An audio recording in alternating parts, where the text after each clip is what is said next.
12 март президенти ҷумҳурии Тоҷикистон пешвои миллат муҳтарам Эмомалӣ Раҳмон бо сафари давлатӣ вориди шаҳри Бишкеки ҷумҳурии Қирғизистон шуданд. Дар фурудгоҳи байналмилалии шаҳри Бишкек меҳмони олиқадр президенти ҷумҳурии Тоҷикистон муҳтарам Эмомалӣ Раҳмонро роҳбари кишвари мизбон президенти ҷумҳурии Қирғизистон муҳтарам Садир Жапаров бо эҳтироми хоса ва гарму самимӣ истиқбол гирифтанд.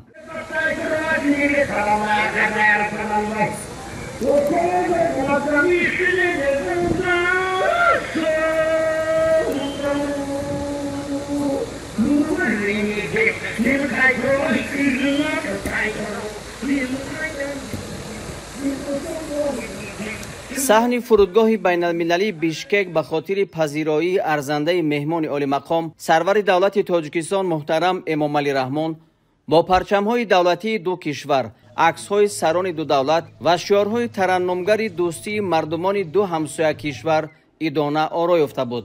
Ба нишони эҳтирому самимияти хос ба сарвари давлати мо дар саҳни фурудгоҳ ҳамчунин баъзе саҳнаҳои фарҳанги миллии қирғизӣ бо хаймаҳо, аспҳо, уқобҳои шикорӣ ва рақсу сурудҳои мардумӣ намоиш дода шуд. Барои истиқбол роҳрави сурх густурда шуда афсарони горди фахрӣ аз ду тарафи роҳрав саф оростанд.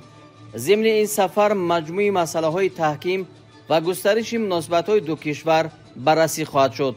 ҳамчунин дар назар аст ки аз рӯи натиҷаҳои музокироти сатҳи олӣ шумораи зиёди санадҳои нави ҳамкорӣ аз ҷумла ҳуҷҷати муҳими таърихӣ шартнома миёни ҷумҳурии Тоҷикистон ва ҷумҳурии Қирғизистон дар бораи сарҳади давлатӣ ба имзо расад.